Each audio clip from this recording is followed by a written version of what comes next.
Hey everyone, how's it going? Welcome back to Friar Talk. We're here after the Padres swept the Texas Rangers in a three-game series, and we're turning the book to July 31st, the day before the trade deadline, and now we're hearing rumors that the Padres could be in on Justin Verlander. And I want to say this is kind of like the quietest trade deadline the Padres have been involved in because often we hear things like Padres are in on this guy, this guy. It's like normally five guys at a time. And this year we haven't heard a peep other than Justin Verlander. But going back to this Rangers series, they took the series 3-0. They did what they were supposed to do. The only pitcher that was good that they were going to go against that was good was Dane Dunning. So they took advantage of that. They took advantage of having their best guys on the mound. Bullpen didn't blow a game. The lineup looked really good. I mean, this was a very encouraging series, and it felt like one of those series where the players were saying, we still think we can do it. We don't want you to go sell Snell and Hader because we think they can be important to us. And I think that's what the month of July was, is if you guys don't want to sell, you guys have to start winning. If you guys want to keep these guys around, you have to start winning, because if not, we're going to go into the seller's market and acquire a lot. And Chase, honestly, we talked about this. I'm not completely on board with like just saying, hey, let's keep Snell and Hader for sure. Because the trades we've seen, these teams are acquiring a lot for these type of players. We have the best two players that would be available on the market in Snell and Hader. I have no doubts we could acquire multiple top 50 prospects. But in the Padres' perspective, it's we've put all our chips in already. We think that, towards the end of the season, if we're only a game back, according to Joe Musgrove, he was like, if we're only a game back, we're going to regret not having Snell and Hader. And I get that completely. And I do want the Padres to kind of buy, in the sense that I've been saying this whole time, if they're only 5 games back, go ahead and buy. Because the teams that you're in the race with, they're all playing each other. They all still have to play each other. We still have to play every team except for the Reds that's in the race right now. So there are signs of encouragement, and you don't end the season very, very hard. Like, you play the White Sox, you play the A's, you play the Giants. Like, you play teams that aren't that good outside of the Giants, in which right there you can be like, we're only 2 games back of the Giants from the 6th seed, and if you take that series, you might be looking good. So I understand buying, I understand selling. I'm not on either side, but I will say I'm completely opposed to Justin Verlander. I am not on the side of acquiring Justin Verlander. But Chase, what do you think? Absolutely. Seeing what Scherzer got and then seeing that Verlander is going to cost the same, it's not very enthusiastic. Like, hey, we have our rotation, we have our guys. Our guys had the best ERA in the entire month of July at 2.45 compared to the rest of the MLB. That's kind of been the story. We have the pitching that we hadn't had for the playoffs the last couple of times we've been. Our pitching's there. That's not our problem. Our problem is wow, we can either hit with runners in scoring position, or we're going to go months at a time without being able to do anything on the offensive side. And what we do need is realistically a first baseman slash DH and a possible outfielder that could hit. I mean, we have Soto, we have Tatis. Having Grish in your lineup is a little bit of a hole, but if you actually have a DH that can provide you some power and just hit the ball in general, you're going to go a lot further.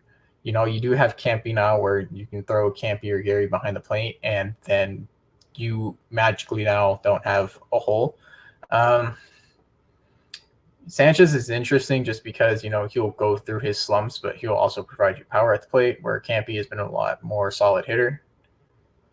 But then you look at first base and you go, wow, our guy doesn't even have a 650 OPS at first base. He's not slugging. He's hitting around 200, and he's not really doing anything. And we need something.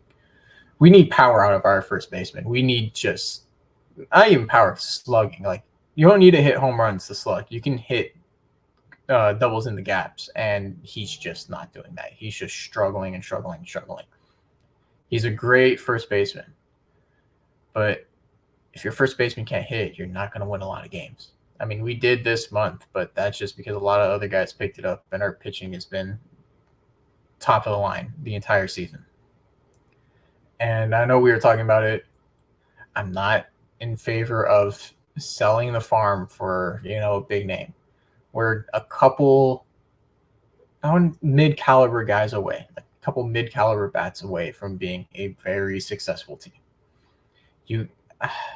I want to say sign Will just because he can play first base and he'll provide you a little bit more power. And if you need a fourth outfielder, he can be a fourth outfielder. It's not going to cost you any prospects. And when you look at the trading market right now, people are giving up a lot for very little in return. It's not very good. Like if you wanted to sell a Hader and Snell, the haul you could get in return is crazy. A lot of these guys, like Scherzer netted a top 50 prospect, and he's kind of had a down year. Snell's the best pitcher in baseball as of right now, and you could get way more for him. Hader, best reliever in baseball on the market. Paul Sewald just got a return for the Diamondbacks or for the Mariners. You could replenish this team. Like, just because you sell Snell, I know this doesn't sound weird, just because you sell Snell doesn't mean you can't re-sign him in the offseason. And if you get cheaper talent to replace some of the guys or, just replenish the farm and replenish depth, you might be in a far better position for your future rather than just trying to buy into it 1 year. Because after this year, Snell hits the market, Hader hits the market, and the only guys you got signed to long-term deals at pitching are Musgrove, Darvish, who's on his decline, Martinez, who hasn't been great, Seth Lugo, Michael Wacha, who both have fought injuries, and you don't know whether or not that's going to happen again next year. And there goes your depth.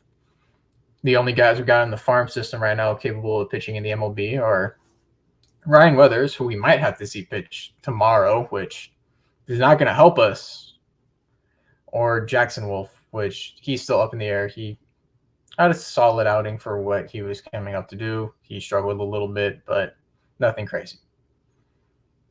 So you could replenish that. You could get plenty of pitchers in return and then try to re-sign Snell. You could do a lot of things. I just don't want to sell the farm for a big piece that you don't need and hurt yourself in the future.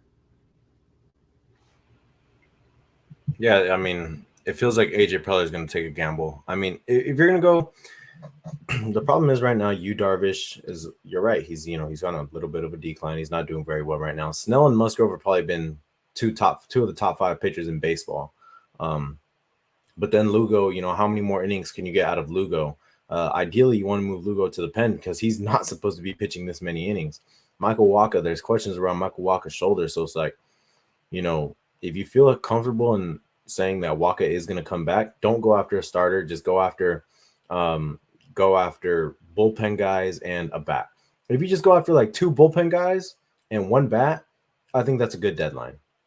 And they don't even have to be that significant. They can be like, they just got to be improvements over like Brett Honeywell, the bums that are in the bullpen right now, and an improvement over whoever's DHing at the time, or Jake's 650 OPS, whatever it is, right? It just has to be an improvement.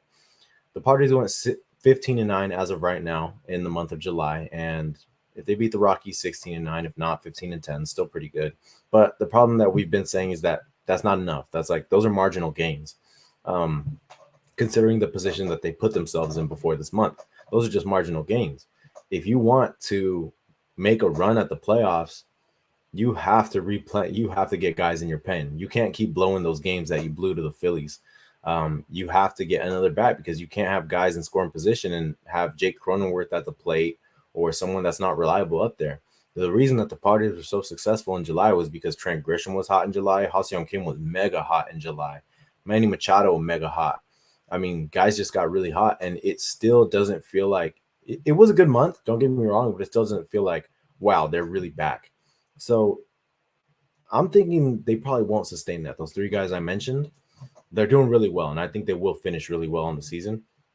But I mean, you have to be able to balance out your lineup. You have to be able to have reliable guys outside of Josh Hader and Robert Suarez in your bullpen, because Luis Garcia, Brett Honeywell, even Tom Cosgrove right now, they're not cutting it. They're not doing a very good job. Stephen Wilson's doing solid. Tim Hill's not doing good. Like, you have to be able to get guys. And I don't know if Justin Verlander is a good move, though. Let's talk about Verlander real quick, because he obviously isn't that good anymore. It doesn't feel like he's that good anymore. Um, I don't know his numbers off the top of my head. Last time I checked, he had a 4 ERA. Maybe that's down to a high 3 right now. But the Mets would obviously have to send over some money to us. They would have to essentially buy our prospects along with shipping Verlander off to us. But how would that make Padres fans feel knowing that if that does happen, it probably makes a Blake Snell re-signing a lot less likely? I'm not comfortable with that. I think if you do want a pitcher, a starting pitcher, go find someone that is solid. Doesn't have to be like a superstar right now. Doesn't have to be something crazy right now, but is solid and has multiple years of control. I think that makes the most sense to me. That means that you're saying, well, hey, if it doesn't work out this year, at least we got this guy next year and maybe even the following. Yeah, so I really don't think the Padres should get Justin Verlander. And maybe he matches that idea of like you have him at least this year and the next year, but he's just not good. Like the odds of him being good aren't very high for the next year or two. So I'm off the Verlander train. But as far as trades go, it feels like the Padres, like AJ Preller, is, I don't want to say unfortunately because it's always good to get a star, but unfortunately going for a star. And it just doesn't feel like the Padres need one of those right now.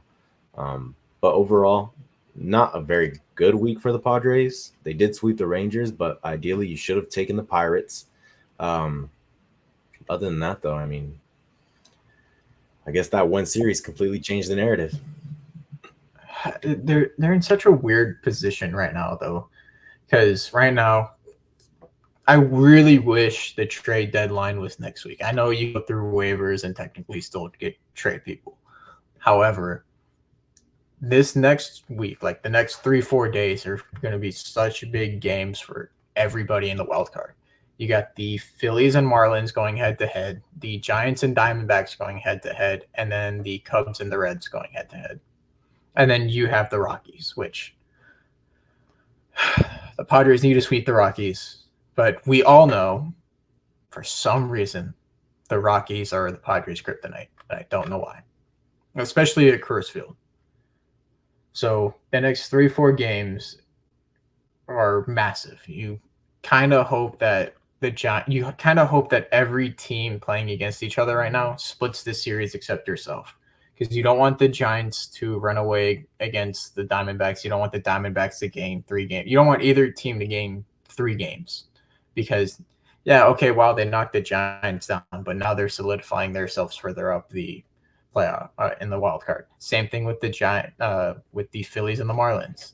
Same thing with the Cubs and Reds. Like, you kind of don't want them to either or to sweep just because, you're like, okay, well, yeah, they knocked another team 3 games back, but now they're 3 games up. And you got the Rockies. And sure, you're going to face them again later in the season, but you kind of need them to not gain or lose any ground right now. Yeah, I keep refreshing my phone trying to see if a move has been made. Yeah, man. I mean, the Padres are definitely in a very weird position because I was telling my dad that this is arguably AJ Preller's most important trade deadline, because if all goes well and if he buys and all goes well, and keep in mind, we don't want this. I think we're done with Preller. But assuming it goes well and he does buy, he has another year. He's there for another year as the Padres president of baseball operations. I don't know if that's a guarantee, even if he loses or not, but he could essentially buy himself another year. And let's say his job is on the line. If his job's on the line, and if my job was on the line and I was AJ Preller, I'm not selling. I'm trying to save my job.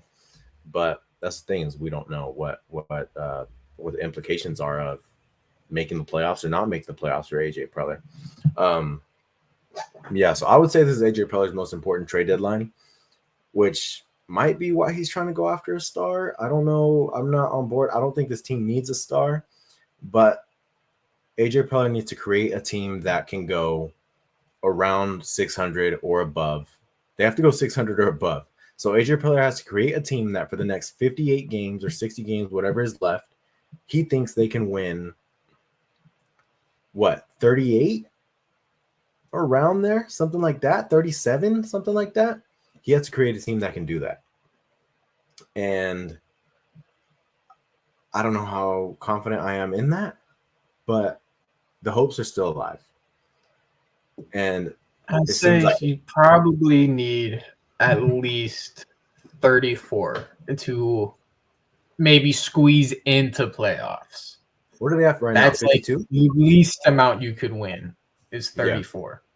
agreed. What do they have right now? 52, right? 52 and 54. Okay.